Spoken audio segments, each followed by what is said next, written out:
Nagbayag ng matinding revelasyon si Congressman Paul Daza matapos niyang kumpirmahin at tumestigo laban sa umano'y mga katiwalian ni na Congressman Stella Kimbo at House Speaker Martin Tambalusulos. Ayon kay Daza, may mga insidente ng pagnanakaw na naganap sa Kabandang Bayan na sangkot ng dalawang opisyal na naging sanhi ng pagkagulat ng maraming Pilipino. Sa kanyang pahayag, sinabi ni Daza na may mga dokumento at ebidensyang magpapatunay sa mga umano'y irregularidad na naganap sa pamahalaan. Inilahad niya ang di umano'y paraan ng paglustay ng pondo ng bayan, bagay na nagdulot ng malaking pagkawala sa kaban ng gobyerno. Dagdag pa niya, hindi maaaring manahimik na lamang sa ganitong uri ng katiwalian na pilitan siyang isiwalat ang katotohanan para sa kapakanan ng publiko. Sa kabila ng kanyang mga pahayag, maring itinanggi naman ni Kimbo at Romualdez sa maligasyon at iginiit na walang katotohanan ng mga akusasyon. Samantala, ilang mambabatas at mga mamamayan ang humihingi ngayon ng masusing imbestigasyon upang malaman ang buong detalye sa likod ng isyong ito. Hiling ng taong bayan na mapanagutan man nasa likod ng umano'y katiwalian at naway magkaroon ng hustisya at proteksyon sa pondo ng bayan para sa kapakanan at pakinabangan ng bawat Pilipino. At yan nga ang balitang ating pakakatutukan. Ngunit bago ang lahat, siguraduhin mag-subscribe at ihit ang notification bell para sa patuloy na pagtutok sa mga silip ng bagong balita sa tunay na boses ng masa.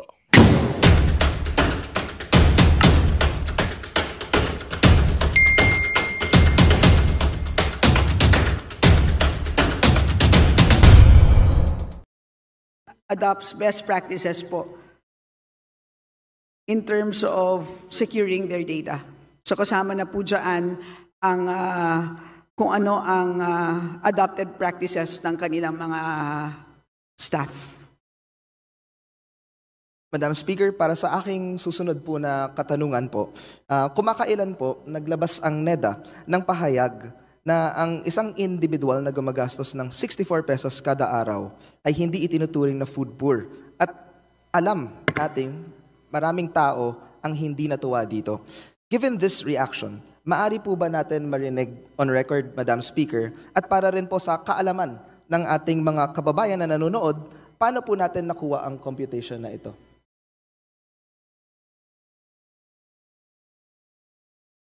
Well, Madam Speaker, Your Honor, bago po ipaliwanag kung paano natin i-compute, and I will do that shortly, nagpapasalamat muna kami sa lahat po na nakisama dito sa pag-discuss dito sa napaka-importanting topic. Marami pong nagalit, marami pong nag-react, at so it really shows na we have a very engaged public. So thank you very much for raising this very important concern. At mabuti na lang po that we have an agency like NEDA na willing pong makinig, and nag-commit na naman po si Secretary Balisacan to review this food poverty threshold. Nag-commit na po siya. And so I reiterate that commitment. Kaya sana po ay ikatuwa natin. So on the question kung paano po natin to kinocompute, dalawa pong ahensya ang naka-assign po dito. Doon po sa first part, which is the menu, ay nanggagaling po ito sa FNRI, which is under the DOST. So sila po ang nagde-determine kung ano ang caloric requirement, and at the same time, dinedetermine din nila kung ano yung food menu that is appropriate for that caloric requirement. Kapag na-determine na po yan naman po ay binibigay sa PSA para sila naman po ang gagawa ng costing ng food menu na yon. So yun po ang general process. So those two agencies come together and come up with that threshold. But again, if I may continue, pati po ako ay nag-react dyan dahil confused talaga. Ano bang ibig sabihin yan? Because what we are computing, so food poverty threshold, ito po ay sukat ng kakulangan, 'di ba? Pero ang hirap niyang intindihin, 'di ba? Kasi ano bang ibig sabihin nun? Ang hirap niyang ipaliwanag, 'di ba?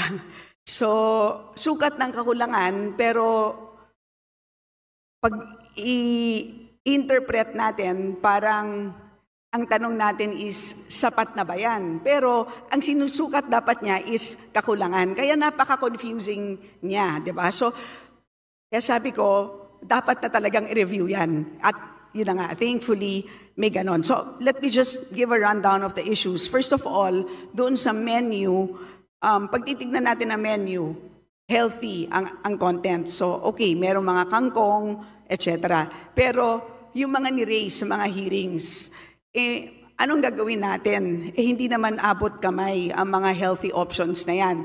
Ang usually na abot kamay ay yung mga hindi healthy, katulad ng noodles, sardinas, etc. Okay, healthy nga ang kangkong, pero bago ka makarating sa kangkungan, gagastos ka ng pamasahe na mahal, di ba? So, kasama ba yung pamasahe, dagdag pamasahe papunta sa kangkungan doon sa 64 pesos? So, yun ang tanong, di ba? Kasama ba ang indirect cost dito sa 64 pesos? Malamang hindi. So, number 2, ano yung pagdetermine ng caloric requirement? Kasi kung sinasabi natin na 1,900, ang ibig sabihin ba nun kapag nag-diet ka at kumain ka ng less than 1,900, anong ibig sabihin nun? Hindi na poor ka na? O di kaya kapag ang caloric requirement mo ay more than 1,900 dahil ikaw ay manggagawa, ikaw ay construction worker, anong ibig sabihin nun? Dahil kailangan mo ng 2,400, ay hindi ka na poor. Pero sa totoo lang, ang income mo naman ay minimum wage. Kaya sabi ko, napakahirap niyang interpret. And finally, hindi naman yata natin ginagamit talaga itong food poverty threshold. Ang income threshold ay ginagamit natin sa mga programs tulad ng 4Ps, etc. Pero bakit itong food poverty threshold? Parang hindi ko yata siya nakikitang ginagamit sa mga policies. Kaya ang aking mungkahi Isaneda bilang budget sponsor, baka yan ang kailangan natin reviewin. Kailangan ba natin yan? So yun po ang 3 points bilang budget sponsor, and thankfully, very open ang NEDA sa pakikinig. Salamat po. Pasensya na sa long answer. Madam Speaker. Kong JC, I just wanted to remind you that your time has run out, so please wrap up. Yes. One last manifestation lang po, Madam Speaker, before I wrap up. First of all, I would like to take this opportunity, of course, to express my gratitude to our distinguished sponsor, Congresswoman Kimbo, and of course, the NEDA, in their willingness to review our poverty estimation methodologies. Kasi alam naman po natin lahat bilang mga mambabatas, we rely on this research and data when it comes to crafting laws on poverty alleviation. Ito lang po, napakahalaga, Madam Speaker, ng mga datos na ibinibigay ng PSA. Ngunit, sa mga isyong aking binanggit, tulad ng mga anomalya sa late registration of birth at death at tila hindi na sapat o napapanahong madudalahiya sa pagkuha ng datos, labis ang epekto nito sa mga ahensya ng gobyerno, pati na ang kanilang mga programa at plano na ginagamit at nabasehan nila ang PSA. Halimbawa na lang po sa mga sumusunod na polisiya at programa ng gobyerno na ang basehan ang populasyon. 1, ang national tax allotment, ibig sabihin may posibilidad na hindi accurate ang tax allotment ng ilang LGUs. 2, social services katulad ng PhilHealth, may epekto ito sa benefit package at service coverage na inilalaan sa bawat tao at bawat serbisyong pangkalusugan na pwedeng ma-avail. Number 3, anti-poverty programs. Kung hindi wasto ang datos, maaaring maapektuhan kung saan ilalatag ang mga programa. And lastly po, Madam Speaker, apektado rin ang pagtatansya at paglalatag ng tulong at ayuda during disasters at iba pang sakuna at marami pang iba. Maraming salamat po, Madam Speaker and distinguished sponsor.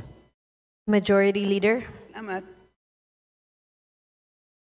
Madam Speaker, next to interpolate the sponsor, I move that we recognize Representative Franz Castro of the ACT Teachers Party List. The Honorable Representative Franz L. Castro is hereby recognized. Thank you, Madam Speaker. Yun lang talaga yung itatanong ko yung 64 pesos.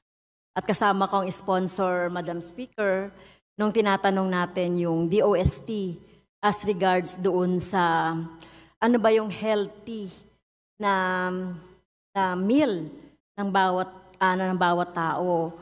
At nagbavari pa yan, Madam Speaker, doon sa trabaho, di ba? Nagbavari pa yan sa kung ikaw ay estudyante o infant o yung bata. Kasi yung computation ng 64, Madam Speaker, ay talagang hindi yon katanggap-tanggap sa ating mga kababayan. At hinahamon nga natin ang NEDA, Madam Speaker, na kahit na isang buwan, mamuhay ng 64 pesos a day na meal kung talagang kakayanin, no? Na at magiging malusog pa rin. Kasi tayo nga na mga halimbawa yung mga nasa opisina, mga nagtatrabaho, kailangan nating maging healthy para makapag-isip tayo ng maayos, no, para sa ating mga kababayan. Okay. So ang sinasabi po, Madam Speaker, ng Ibon Foundation na at least 90 pesos yung kailangan ng ang isang family of 5, no, na para hindi na siya ituring na food poor. So doon sa mga criteria ng NEDA, Madam Speaker, doon sa pagdetermine ng 64 pesos. Ano nga po ba yung pinagbatayan ng 64 pesos? Kasi kahit yung NEDA, kahit po, Madam Chair, yung DTI, tinanong ko din, based on consumer products, kung yun na lang yung bibilhin ng ating mga kababayan, sa halagang 64 pesos, ay ano ba yung menu? Diba? Kahit na yung noodles, ngayon ay 10 to 15 pesos yan, depende sa grams or sa timbang. Yung kape din, depende kung ito ay 2-in-1, 3-in-1, diba? So hindi naman yan 7 pesos lang. Or yung noodles na 7 pesos, tapos meron pa bang kape na 5 piso o 4 na piso. So, wala, no? Hindi natin makikita.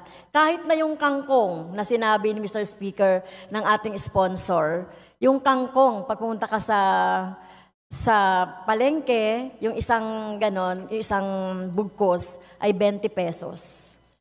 No, 20 pesos na yung isang bugkos ng kangkong kung gusto mong magluto ng adobong kangkong, no, na medyo meron namang sustansya. Kaya lang yun na lang ba yung araw-araw. Kahit pa yung tokwa, no, a substitute doon sa meat. Yung tokwa, Madam Chair, yung maliit, 3, 10 piso, no, nung yung tokwa, kung gusto natin ng Kahit pa yung toge, Madam Speaker, distinguished sponsor, kahit pa yung toge na kalahating kilo, yun na po ay 20 pesos. No? Kaya talagang talagang yung 64. So, kaya nga, ano nga po ba yung pinagbatayan ng 64? Paano po ba kino-compute itong ng NEDA, hindi ng DOST?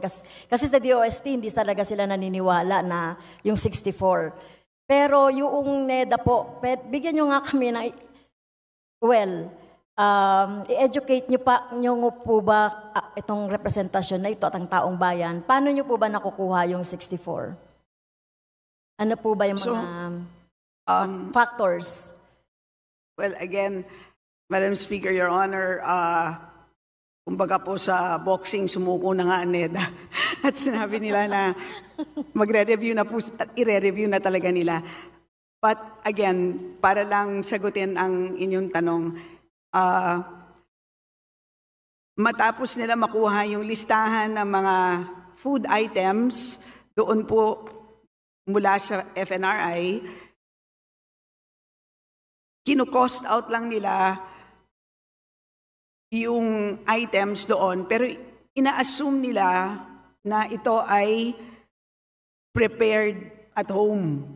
So kunwari, di ba, magkasama tayo sa DOST budget hearing, kung naalala ko, ang almusal, scrambled eggs. Parang rice, scrambled eggs, and dilis yata. And kangkong. Parang ganun yata yung pagkakaalala ko. So, ang kanilang assumption is prepared at home, itong meal na to, and at the same time, yung cost is only the direct cost. Ibig sabihin, hindi pa po kasama dyan yung pamasahe kung ikaw ay namalengke at malamang namalengke ka. Panluto. Tama. So, hindi pa kasama ang gasol, yung LPG. So, ganun po. So, meron mga ganong mga hindi na isama. Kaya nga po, talagang kailangan talaga natin repasuhin itong ating pinag-uusapan. And at the same time nga po, ang akin nga is, paano natin pag-uusapan ng isang menu sa isang lugar na hindi naman siya readily available, di ba? So, yun ang mga palaisipan. So, at the end of the day, baka naman hindi natin kailangan ito. Baka naman for internal use na lang itong food poverty threshold kasi hindi natin naiintindihan eh. Pero yung income threshold is mas madaling intindihin. Hindi po ba? Kapag sinabi natin na ang income threshold natin ay 15,500 for a family of 5 per month, kapag pinag-uusapan natin ang income threshold ay 13,500 for a family of 5 per month, mas madaling intindihin. Ibig sabihin, ito na ang sukatan ng kakulangan. Na ibig sabihin, kapag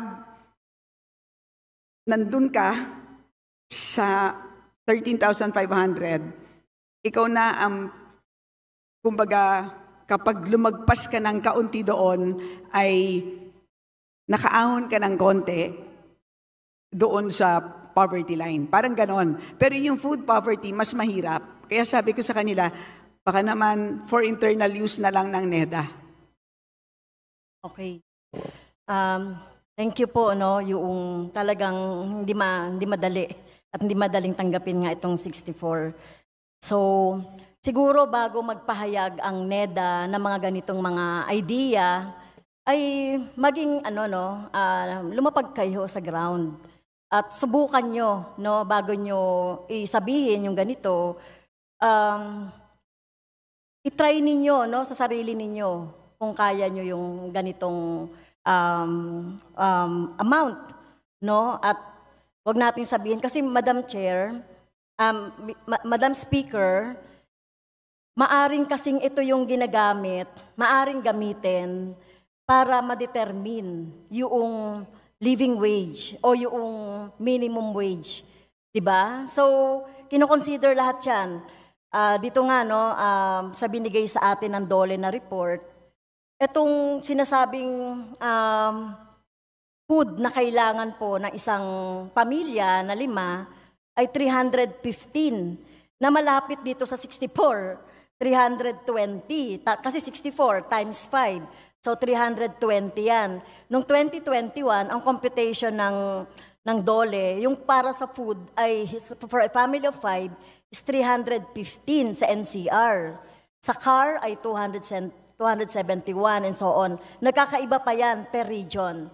At yung mga non-food naman, magkakaiba din yan per region. Kaya sinasabi natin dito, Madam Speaker, na yung computation nung 64 ay talagang mukhang 3 years ago pa yung level niyan. Kung titignan din natin doon sa, hindi naman natin sinasabing tama itong sa DOLE, pero pinagbabatayan lang natin. Kasi baka yaan din yung maging yung batayan para doon sa minimum wage, Madam Speaker. So, hanggang kailan po ba yung review, yung gagawin na review, Madam Speaker? Only just one point I'd like to make or ask the sponsor.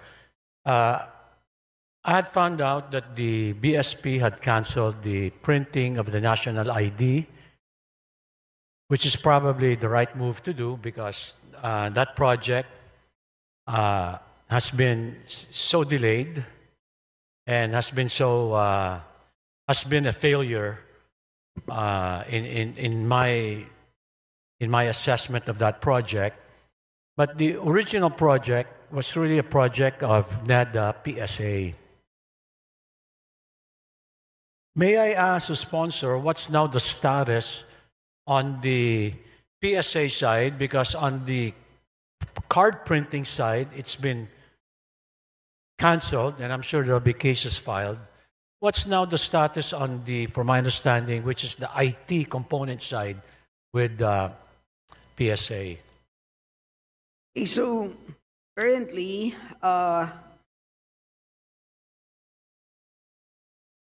we have 89,893,983 Filipinos registered. That is as of September 12.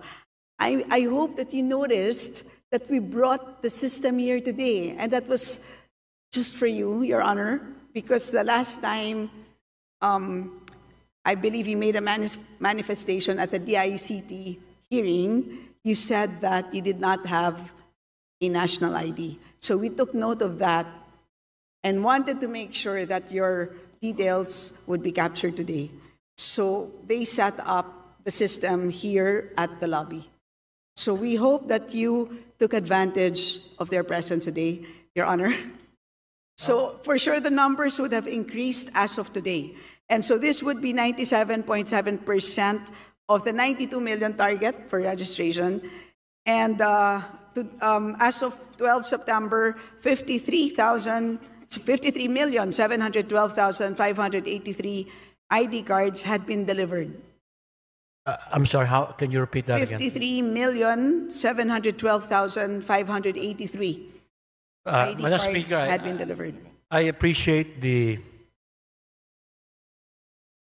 efforts of a sponsor, PSA. I wasn't able to avail of doing the biometrics. I've been here the whole morning It till will night. be there for 1 week. Okay, I'll try to go there. But I mean, I appreciate the effort, but I think more importantly, it should be highlighted that that project has been, for lack of a better term, a failure. It's 3-4 years delayed. Billions of pesos have been appropriated and used for the national ID system. In fact, in the last budget hearing, the DICT, when I had asked about the national ID, I did a quick survey from colleagues and staff in the House. Many of us still haven't received their national ID, despite the fact that we did the sign-up. I personally did the sign-up, I believe before pandemic, if I'm not mistaken. And many of the staff here probably did so too. Some got their ID, some didn't. But having said that, I wanted to ask the sponsor, who will now be printing IDs for the hard copy ID, because they gave it to BSP. BSP fumbled it.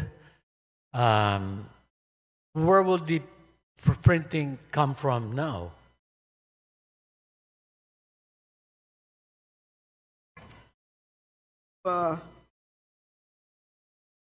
This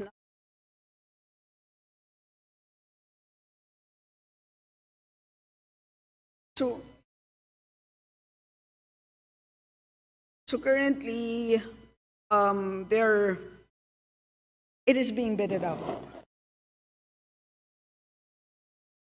They are looking for an alternative, a new provider. But in the meantime, the DICT is providing digital IDs. So that is the situation. at the moment. And in addition, there is an arbitration that is ongoing.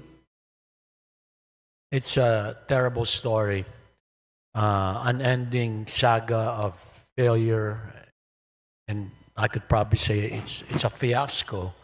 In the private sector, if somebody or if a team or a group failed in a project, there would be suspension, terminations, you'd be written up. So I'm curious, has NEDA or PSA ever done any disciplinary action? Or have there been any findings internally why this project, even though we have appropriated sufficient funds, have been a dismal failure? Well, at this point, it's the BSP that is, it's the BSP who is, that is claiming liquidated damages from their service provider. I understand, Madam Chair. But that's all at the moment. Yeah, I know it's a difficult question, but let me reiterate it. There's been a problem with BSP, but I think NEDA PSA should also share some burden. It's been delayed. We all know that. I think no less than the President has complained, from what I know, both publicly and privately. No less than the President's exasperated on this very good project. So my question, Madam Speaker, is, has anyone in NEDA or PSA, it's the normal course of things, you would do a due diligence or an internal investigation and kind of determine where we failed, where we should improve. Because it can't just be, yes, we're going to keep on doing it year after year, it's the same questions, same responses. So has there been any fact-finding, any due diligence from PSA? And if so, were there any findings? Because other than learning, good lessons from a failed project, there should be some sort of action taken, at least from within the department or within PSA. So the NEDA had reported this to the President, and the President had already ordered the DOJ and the OSG to look into the matter. And so the termination of the contract, that's not related.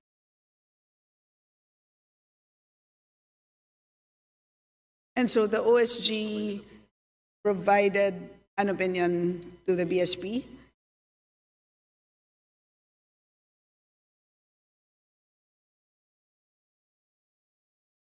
And that opinion is part of that arbitration. But, okay, thank you for that. That gives us some information. How about on the side of PSA? Has there been any fact-finding results, evaluation, opinions on any possible shortcomings on the PSA side?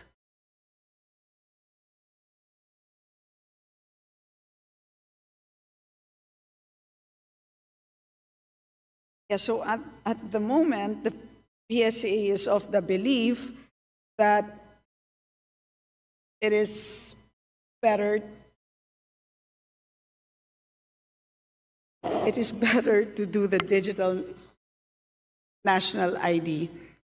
That is according to the PSA. But I know where you're coming from. Their TOR is to produce the physical ID. Yes. So This is a question that you've been asking me 3 straight years.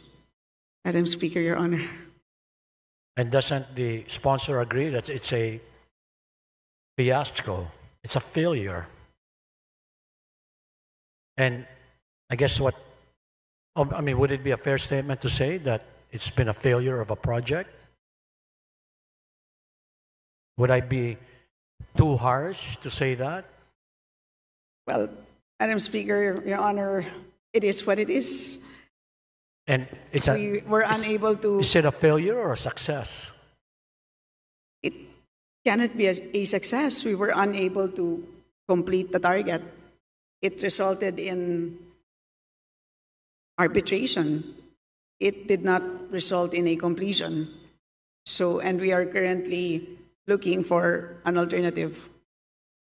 But, okay, I don't want to put my esteemed colleague too much on the spot because she's just responding for the agency. But is it correct that my understanding is the President has asked DOJ, OSG For an opinion, on the BSP side, but how about on the PSA side? On the possible shortcomings, despite 4 or 5 years now, billions of pesos, there hasn't been really a completion of the project. none on that matter, Should there be one? Madam Speaker. Should there be one in terms of accountability, transparency, good governance, or better governance? Well, that's something that we can think about. So the sponsor doesn't believe there should be accountability on this project? We should always think about accountability. It's a very important project. And what does the Secretary of NADA have to say about that? Open to a third-party review, Oh, thank you. Madam Speaker. Madam Speaker, I think that's a good idea. And I would highly recommend that. And I leave it up. You know, our job today is just to make sure that we're discussing budgets, appropriations, utilization. That's an implementation issue, and I leave it up to the wisdom of my distinguished colleague to push for that because you do sponsor that agency. And I support that suggestion of a third-party review. Madam Speaker, distinguished sponsor, to my esteemed colleagues, and sa mga opisyalis po ng National Economic Development Authority, magandang gabi po. Madam Speaker, is our distinguished sponsor willing to yield some of her time for some questions from this representation? Certainly, Madam Speaker. Madam Speaker, para sa unang set ko po ng mga katanungan, I will be pertaining po to the budget of the Philippine Statistics Authority. Madam Speaker, tiningnan ko po ang website ng PSA. And nakasulat po dito, magkakaroon po tayo ng census for population and community-based monitoring system na magaganap po mula July 15 to September 16. Nakalagay po sa website ng PSA. Meron pong budget ito ng 5.7 billion pesos for data collection, processing, mapping, coordination, and advocacy activities. Meron pong 27.4 million households covered, 29.8 thousand institutional living quarters. Can our distinguished sponsor and our department confirm these figures? That is correct, Madam Speaker. Your Honor. Madam Speaker, may I also get an update? Since September 16 na rin po ngayon, maaari ko po ba malaman kung natapos na po ba ang ating census, kung ano po ang latest updates dito, kung napuntahan na po ba ang lahat ng mga household and institutional living quarters na covered? Madam Speaker, Your Honor, sa ngayon po, nakumpleto na po natin ang 70% ng ating target. 70%, Madam Speaker? That is correct. Madam Speaker, may I know, when can we expect na matatapos po ang ating census?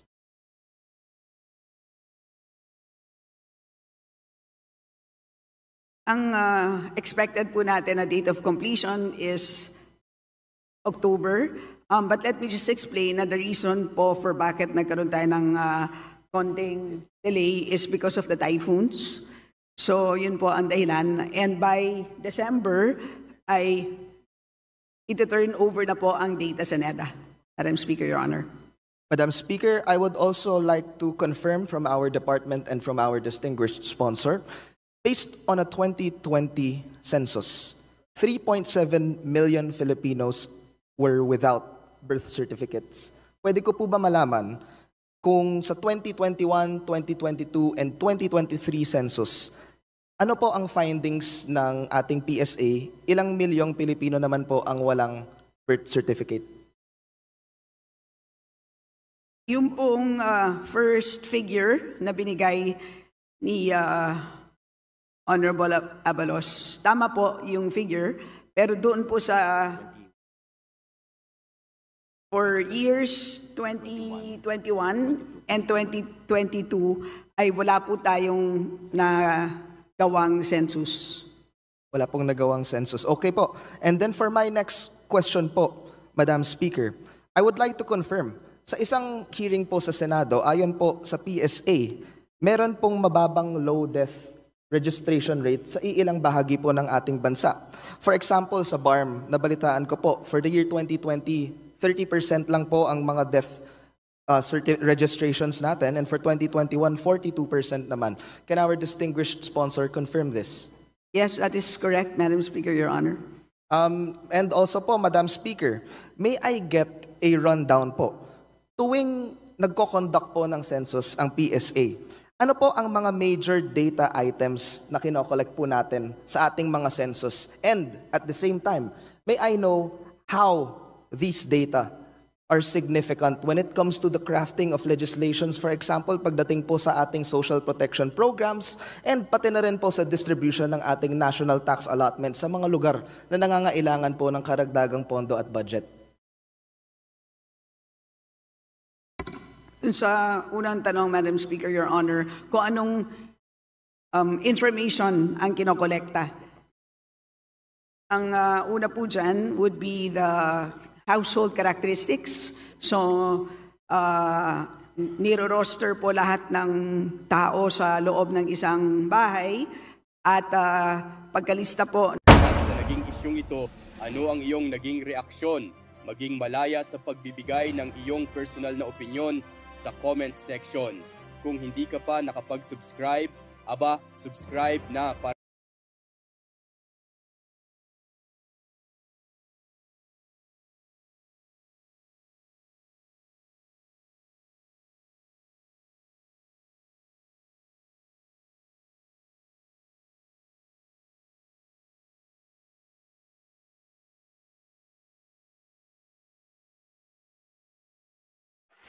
Magandang balita ang hatid namin sa inyo ngayong araw. Sa pagtatapos ng aming balitaan, nagbigay kami ng mga mahalagang impormasyon.